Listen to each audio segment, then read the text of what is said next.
Level 1. The Regiment. You have held command of your regiment for 4 years. By the time this story starts, 7,000 soldiers spread across 3 battalions, a tank company, an artillery train, and a support corps that keeps all of it fed, armed, and marching. Nobody hands a colonel that kind of command lightly. Your regimental staff, the adjutant who runs your command post, the quartermaster who keeps supply lines from collapsing under their own weight, the commissar attached to watch over discipline and faith, all answer to you, and you answer for every decision they carry out in your name. Your commissar is a woman who has served with this regiment longer than you have, transferred in after her previous posting ended badly enough that she rarely discusses it, and the two of you settled early into a working arrangement neither of you had to negotiate out loud. She handles morale and discipline. You handle strategy and the 1,000 smaller decisions that keep a regiment this size functioning as one body instead of 7,000 separate ones. It works, mostly because you learned within your first month that she is not looking to undermine your authority, only to make sure it survives contact with reality. Garrison duty on this world has been quiet enough that quiet itself starts to feel like a warning nobody wants to say out loud. You walk your company's positions weekly, not because regulation demands it, though it does, but because 7,000 soldiers deciding whether their colonel actually knows their names is not a question you intend to leave unanswered. A young lieutenant asks you once, during an inspection, whether command gets easier with more years behind it. You tell him honestly that it does not, that it only gets more familiar, which is a considerably different thing. Level 2. The Rot Beneath. Reports start arriving from your commissar in your 5th month that read, individually, like nothing worth escalating. A missing agricultural worker here. An unlicensed text confiscated from a hab block there. The kind of small disorder every garrisoned world produces without it meaning anything in particular.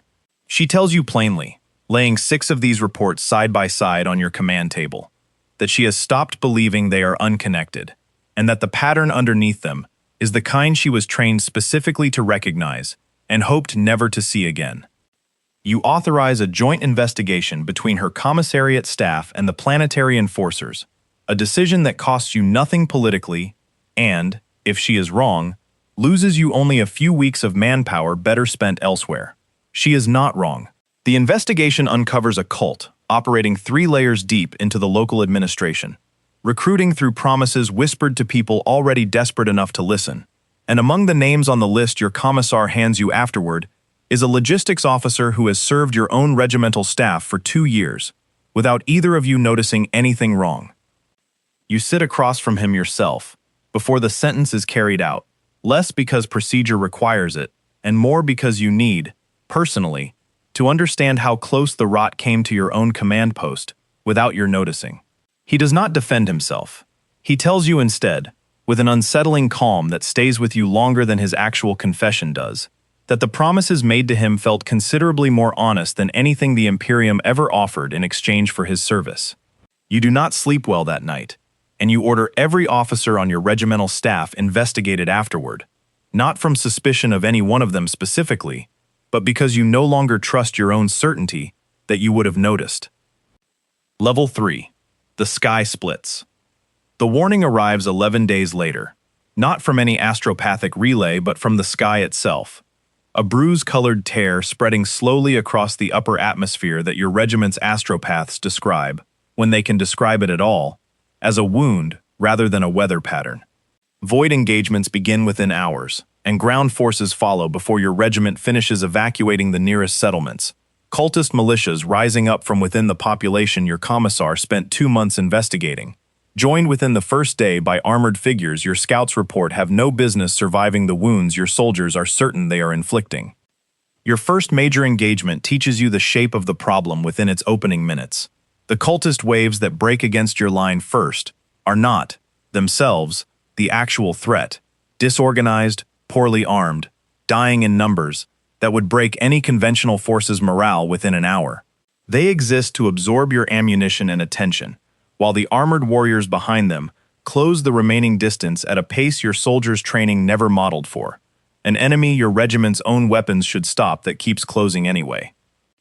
You lose an entire platoon in the first contact, not through any tactical failure your after-action review can identify cleanly, but because nothing in 7,000 soldiers' collective experience prepared them for enemies who shrug off fire that should drop them, and keep advancing with a discipline that looks nothing like the mindless savagery your intelligence briefings warned you to expect.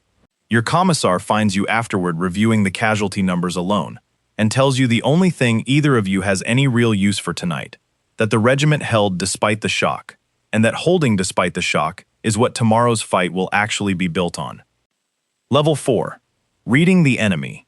A liaison officer attached from a nearby inquisitorial cell shares intelligence with your command staff in your second week that reshapes how you fight for the remainder of the campaign, confirming what your own officers had already started to suspect from 3 separate engagements. The armored warriors leading each assault are not a uniform mass.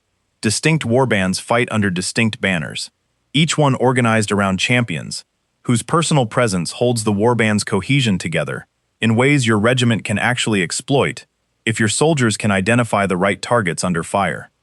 You drill this principle into every company over the following days, training spotters to distinguish the champions carrying particular icons or wearing markings tied to specific patrons from the rank-and-file warriors around them, and to redirect fire priority onto those figures whenever an engagement allows it. The tactic proves itself during an assault on your regiment's eastern flank, where concentrated fire brings down a champion marked with symbols your liaison officer later identifies as belonging to a patron of frenzy and slaughter, and the warband around him fractures into something considerably less coordinated within seconds of his fall.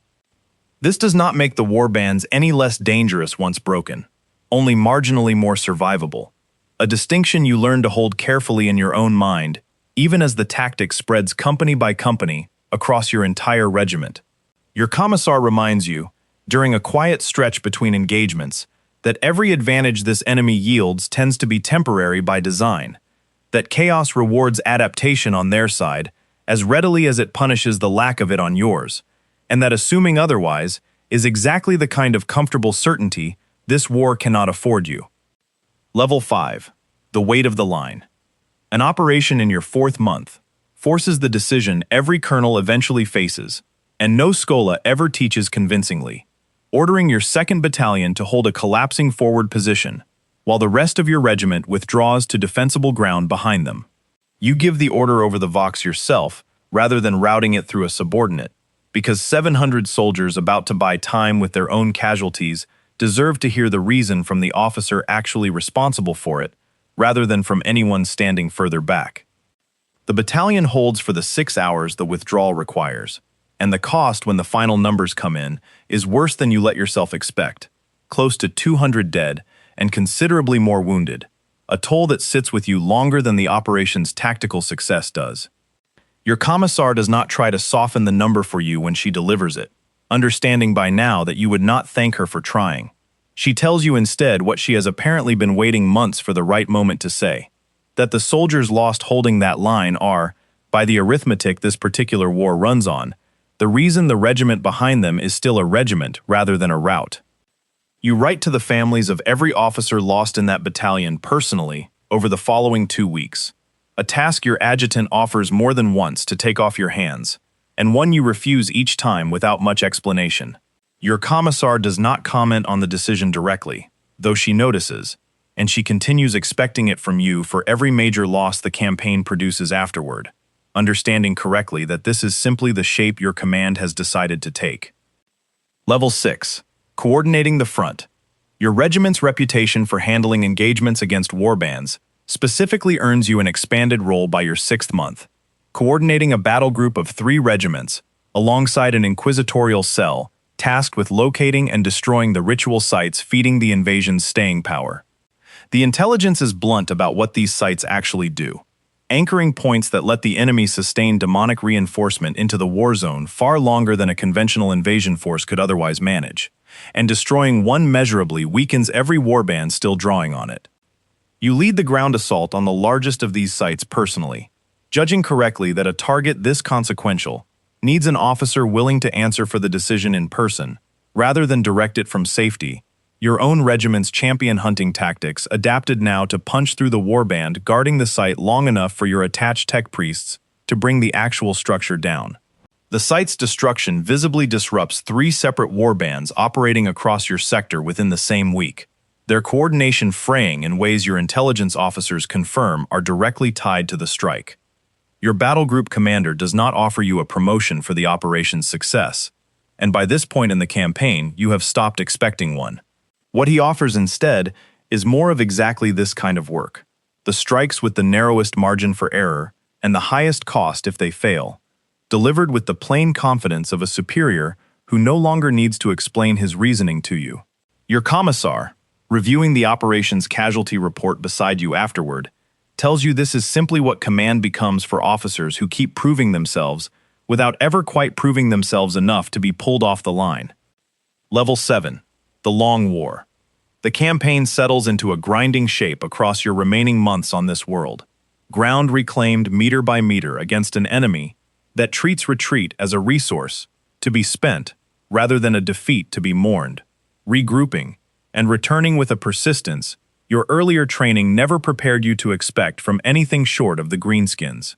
You have trained 4 junior officers by this point in the campaign, teaching each of them the same hard lesson your commissar taught you in your first week here, that discipline against this particular enemy has to hold in the mind as much as it holds on the battlefield, because chaos rarely wins a fight it can win through corruption instead. One of your junior officers asks you directly, during a rare, quiet stretch, how you keep your own soldiers from listening to whatever this enemy whispers at them during the worst of an engagement. You tell him honestly that you do not have a clean answer, only a working one, that a soldier who trusts the sergeant beside him rarely has room left to listen to anything else, and that building that trust properly is worth more against this enemy than any tactic your regiment has developed so far. You spend these months managing something your earlier campaigns never fully demanded of you, watching for signs of corruption within your own ranks, with the same vigilance you once reserved for the enemy alone, aware now that the 2 threats are not always separate ones on a world like this. Your commissar shoulders the heaviest part of that particular burden without complaint, and you do not envy her for it, understanding by now exactly how much it costs an officer to carry that responsibility for 7,000 souls at once. Level 8. The Last Battle. Your regiment's final major engagement on this world comes in the 10th month, a coordinated assault against your battle group's command position by a warband larger and more organized than anything you have faced across the entire campaign, led by a champion your intelligence officers had been tracking for weeks without ever confirming his actual strength. You coordinate the defense from your own command post rather than from anywhere safer, understanding that a battle group under this much pressure needs to see its colonel holding the ground he is asking everyone else to hold. The position nearly collapses twice in the engagement's opening hour, and you personally lead a counter-push against the second breach when no reserve company is close enough to reach it in time, your own bolt pistol and blade the only answer available in the moment the line actually needs one. The champion leading the assault reaches your position near the fighting's climax, and the exchange that follows costs you more than any single engagement across the entire campaign. A warp-touched blade opening your side badly enough that the field medicae who reaches you afterward admits, honestly, that he is not certain what exactly the wound will do to you beyond the bleeding he can see. Your position holds until reinforcements finally break the assault's momentum, the champion brought down by concentrated fire from 3 directions once your soldiers realize you have bought them the seconds needed to organize it properly. You lose consciousness before you learn the final numbers, and wake weeks later aboard a fleet vessel, to a process considerably less simple than the one an ordinary casualty receives. An inquisitorial officer, overseeing your recovery personally, testing for exactly the kind of corruption a wound from that particular blade is capable of leaving behind. The scrutiny is thorough, and it does not feel like an insult, not from anyone who has watched what this war actually does to the people it touches. You pass it clean. What follows once the Inquisition signs off is the same investment the Departamento Munitorum reserves for officers it considers worth rebuilding rather than retiring. Extensive reconstructive work along your side and torso, augmetic reinforcement grafted in wherever the original wound proved beyond saving. The specific expense of it a quiet statement about exactly how the Imperium weighs a colonel with a record like yours against the cost of training a replacement from nothing. You do not return to your regiment. Your body will hold under the pace frontline command still demands, eventually, but not yet. And the Munitorum redirects you instead toward a war college, 3 sectors from where this campaign started, training fresh colonels in exactly the lessons this world spent 10 months teaching you the hard way. You still wear the same rank you held before the wound, no general's insignia added to the augmetics or the record behind them, and the officers meeting you for the first time study the reinforced plating along your side, quietly during your first lecture, understanding, before you say a single word, exactly what kind of war actually taught you what you are about to teach them. If this kind of story is your thing, hit like and subscribe for more, and let me know in the comments which rank or role you want to see next.